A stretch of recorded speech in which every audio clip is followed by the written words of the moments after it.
Walton-Desir strongly criticised the government's portrayal of the Regional Security System, RSS, as an independent investigative body.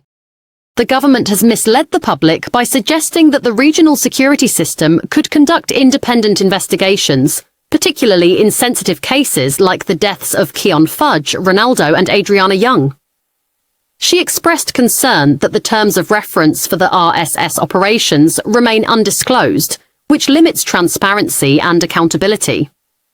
The government, not the RSS, controls whether investigation findings are released.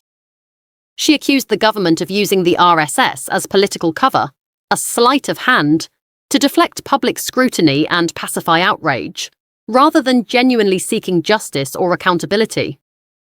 Although the opposition supports the bill, he insisted they have a responsibility to expose the misuse of the RSS and called for a commission of inquiry into the death of Adriana Young and others, demanding full transparency and justice for the families affected. She concluded by warning that using regional mechanisms like the RSS dishonestly undermines public trust and regional integration efforts.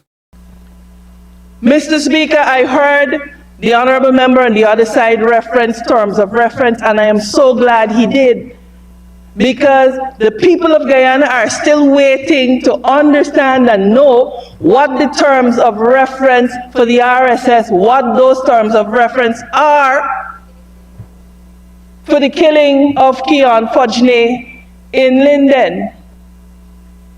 Despite being requested, we were told it's not available. We were told that it could only be shared with the family with the permission of the Guyana Police Force. The same Guyana Police Force that we don't trust. The same Guyana Police Force that said Adriana Young left the hotel in a red and black Ram. The same Guyana Police Force that said that Ronaldo was killed or shot by policemen in uniform. Same police force we're talking about. Not an expired Mr. Speaker, the fact is that the people of Guyana have been sold a false narrative about the RSS, and it is our duty on this side of the House to correct it. The fact is that the government sought to pacify public outrage when the Henry brothers were killed, when Keon and Ronaldo were killed in Linden. Murdered.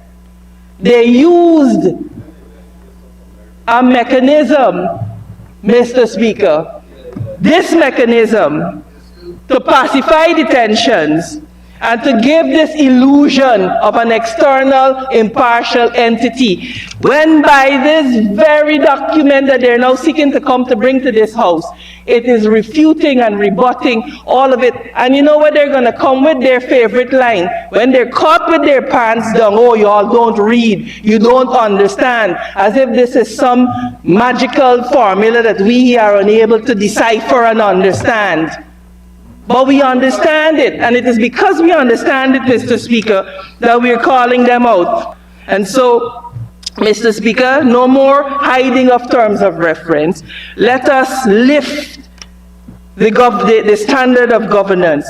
So we support the bill, but we reject, Mr. Speaker, any attempt to use the RSS to sleight of hand.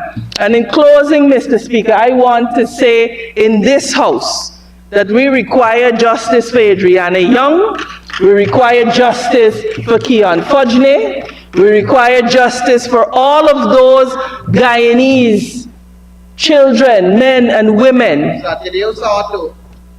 who were killed in questionable circumstances. And for which the people of Guyana deserve answers, Mr. Speaker. We deserve answers, and so I'm calling right now, Mr. Speaker, for a commission of inquiry at the bare minimum. We have called on this side of the House for a commission of inquiry into the death of Adriana Young, that 11-year-old whose death shocked the conscience of this world. The government would want to foist on us a report conducted, you know, and incidentally, it's the same situation here. They're bringing somebody to investigate who is accountable to the police force, to investigate the misconduct of the police force. Make it make sense. That cannot be accepted. An independent commission of inquiry must be convened. The Guyanese people want answers. The family, Mr. Speaker, needs answers. I thank you, sir. Dr. Karen Cummings passionately supported Bill number 15 of 2024, describing it as far more than routine legislation. She framed it as a moral obligation, a global commitment, and a protective shield for Guyana's most vulnerable population, its children. Speaking not only as a parliamentarian, but also as a mother and concerned citizen, she emphasized that Guyana is at a moral, legal, and social crossroads. She urged her colleagues to reflect on whether they would stand up for the rights and safety of children or fail them through inaction. Dr. Cummings declared the bill a part of a larger movement to protect, prioritize, and empower children through justice, compassion, and strong laws. Citing Psalm 127 verse 3, she reinforced the spiritual and ethical responsibility to safeguard children, whom she described as a heritage of the Lord. Mr. Speaker, today I rise not just as a member of Parliament, not just as a mother or a patriot, but as a voice for the voiceless, our children. I stand in the front of this podium not just to speak on behalf of the populace, but to sound the alarm that our children are under siege and silence is no longer an option. Guyana is at a crossroads, moral, legal, and social crossroads. And we therefore are summoned to answer one fundamental question. Will we fight for our children or will we fail them?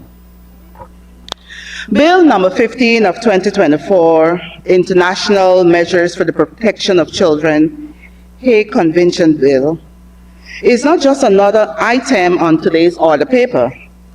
It is a moral document. It is a global commitment.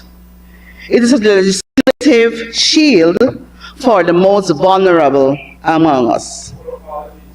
Today, we on this side of the divide support Bill number 15 of 2024. But more than that, we champion a movement to protect, to prioritize, and to empower our children with justice, love, and law. You know, the good book says in Psalms 127:3, as I quote, "Lo, children are heritage of the Lord, and the fruit of the womb is his reward." On Monday, the National Assembly passed the International Measures for the Protection of Children, Hague Convention, Bill 2024.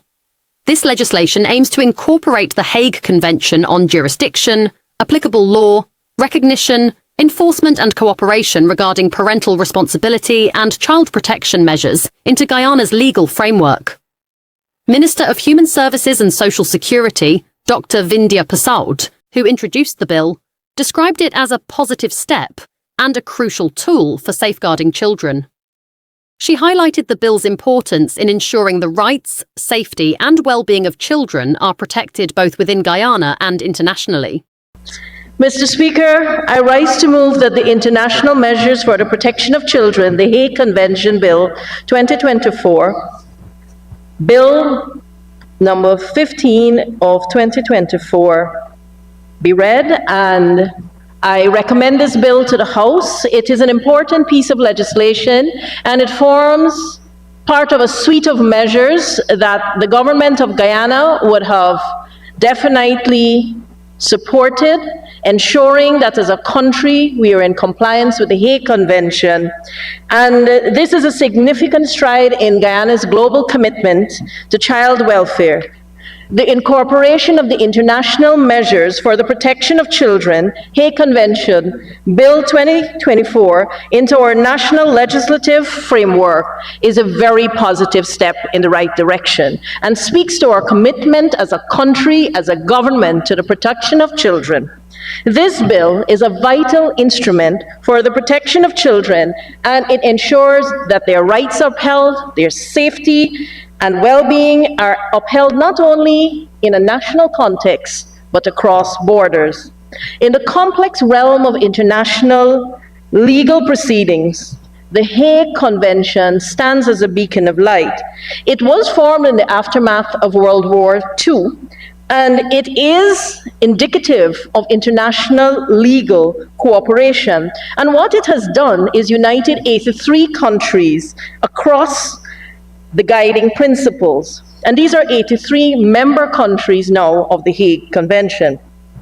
This convention speaks to harmonization. And what is it harmonizing? Diverse legal systems that exist across these countries. And it fosters seamless, diverse collaboration across borders for international service of process. Leave your comments below. Don't forget to subscribe for more updates on Adriana Young. Thank you, and we love you all.